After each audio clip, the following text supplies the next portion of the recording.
बिस्मिल्लाहिर्रहमानिर्रहीम। मैं आप तमाम हज़रात से, अहलियान महिला से और जहाँ तक अल्लाह के फज़ल व करम से हमारी बात आवाम तक पहुँच रही है, मेरी आप लोगों से अपील है कि आप जानते हैं कि 25 जून से तेलंगाना में SIR शुरू होने वाला है और इस सिलसिले में मजलिस इत्तेहाद मुस्लिमीन की जानिब से पूरे मुल्क में एक मुनफरिद ऐप को बनाया गया, जिसमें 2002 की वोटर लिस्ट और 2024 की पार्लियामेंट की लिस्ट है।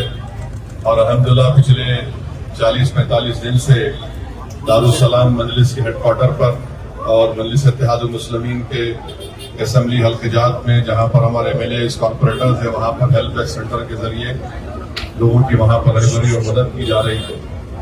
मेरी आप तमाम लोगों से गुजारिश है कि जिन वोटर हजरात का एड्रेस बदल चुका है, वो अपना घर तब्दील किए हैं, तो वो जिस मुकाम पर रह रहे हैं, आप वहाँ पर अपना नाम वोटर लिस्ट में आने के लिए कल ग्रेटर हैदराबाद म्युनिसिपल कॉर्पोरेशन की तरफ से X के ऊपर ये डाला गया, क्योंकि district election officer greater Hyderabad के कमिश्नर हैं, उनकी तरफ से बात डाली गई है कि जो वोटर अपना घर तब्दील किए हैं या शिफ्ट किए हैं, वो अपने एड्रेस के करेक्शन के लिए फॉर्म 8 ERO को दें।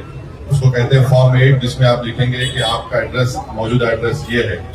क्योंकि बहुत से लोग आकर हमसे पूछ रहे हैं कि हम फला मुकाम पर रहते थे, अब हमने अपना घर तब्दील किया है, तो उसके लिए आप पे ज़रूरी है कि अगर आप जिस मुकाम पर रह रहे हैं, वहाँ पर आप फॉर्म 8 के जरिए फॉर्म 8 को भरकर इलेक्टोरल रजिस्ट्रेशन ऑफिसर को दीजिए, या फिर मजलिस के जो बूथ लेवल असिस्टेंट्स हैं, आप उन तक दे दीजिए, ताकि हम मुतालिका जिम्मेदारों तक ये बात पहुंचा सके। तो ये बात ज़हन नशीन कर लीजिए कि 25 जून से SIR तेलंगाना में शुरू होगा। आप तमाम से अदबन गुजारिश है कि अपने नाम को फॉर्म में भरिए, 2 फोटोज लगाइए, और BLO आपको फॉर्म देगा 25 जून के बाद, और 24 जुलाई से पहले आपके पास आकर वो फॉर्म आपसे हासिल करेंगे। अगर आप फॉर्म नहीं देंगे तो आपका नाम वोटर लिस्ट में नहीं आएगा।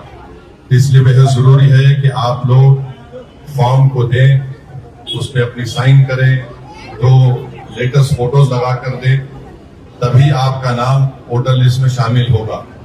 मैं बार बार ये बात कह रहा हूं कि खुदा ना खास्ता अगर आप कोताही करेंगे और संजीदगी से ये काम को नहीं अंजाम देंगे, तो सुप्रीम कोर्ट के हालिया फैसले के मुताबिक जिस किसी का नाम SIR में नहीं आएगा, सुप्रीम कोर्ट ने कहा कि इलेक्शन कमीशन ऑफ इंडिया जिन हजरात का नाम नहीं आया है, उनको कॉम्पिटेंट अथॉरिटी के पास भिजाएंगे।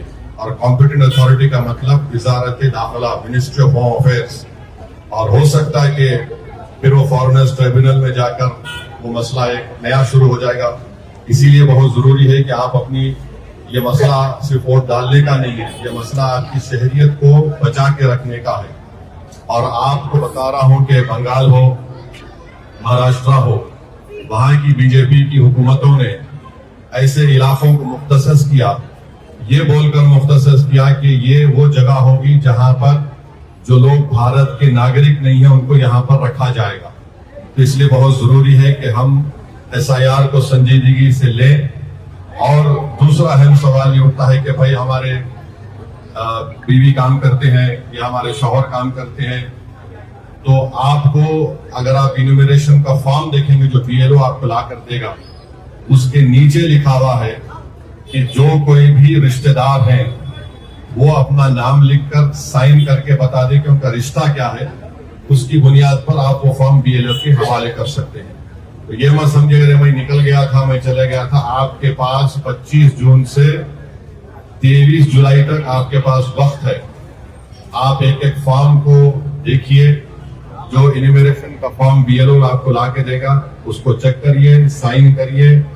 कुछ कोई बात समझ में नहीं आया तो फौरन मजलिस के MLAs, साबिक अराकीन बल्दिया और मजलिस के जो बूथ लेवल असिस्टेंट्स होंगे, आप उनसे मदद हासिल करिए। ये काम आसान नजर आता है, मगर अगर आप कोताही करेंगे और फिर आप बाद में आप बोलेंगे मेरा नाम ड्राफ्ट लिस्ट में नहीं आया, फुला हुआ, तो इसके लिए हम आप तमाम से बार बार अपील कर रहे हैं, आवाम में जाकर, हमारे आज हल्के असेंबली चार मीनार में مختلف وارڈز میں ترقیاتی کاموں کا افتتاح ہمارے رکن اسمبلی ذوالفقار صاحب کر رہے ہیں. یاقوت پورے میں بھی میں 10-12 دن مختلف مقامات پر گیا, وہاں پر بھی کروڑوں روپے کے ترقیاتی کاموں کا افتتاح عمل میں لایا گیا. وہاں پر بھی میں نے عوام سے اپیل کی ہے کہ SIR کو سنجیدگی سے دیکھیے اور کوئی کوتاہی مت کریے. جس کسی کا نام ووٹر لسٹ میں ہے وہ نام ووٹر لسٹ میں آنا چاہیے. یہ مسئلہ مجلس کے مخالفین اس مسئلے کو کہہ کر عوام میں اس کی سیریسنس اور سنجیدگی کو کم کرنا چاہتی ہیں. نہیں, وہ اپنے الیکشن کے ووٹ کو بچانا چاہ رہے ہیں. میرے بھائی, یہ ووٹ ڈالنے کا مسئلہ ضرور ہے, مگر اگر نام نہیں آیا تو شہریت کون ثابت کرے گا؟ بنگال میں 27 لاکھ لوگوں کے نام نہیں آئے. اب ان سے پوچھا جائے گا, ہو سکتا ہے کہ ان سے پوچھا جائے گا کہ بتاؤ اپنی شہریت ثابت کرو. ایسی چیزیں بنگال میں ہوئی ہیں کہ گھر میں 4 افراد ہیں, 2 کا نام آیا, 2 کا نہیں آیا. تو یہ بہت اہم ہے, اور اس میں جو دستاویزات ہے, ڈاکومنٹس ہے, اس کو آپ بنائیے ابھی سے. پاسپورٹ ہے, پاسپورٹ لگائیے. کاسٹ سرٹیفکیٹ ہے, لگائیے. می سیوا میں جا کر SSC کی مارک شیٹ نکلوائیے. تمام چیزوں پر غور کر کے آپ لوگ کو اپنے فارم کو سائن کر کے BLOs جب لا کے دیں گے اس کو واپس کرنا ہے. شکریہ.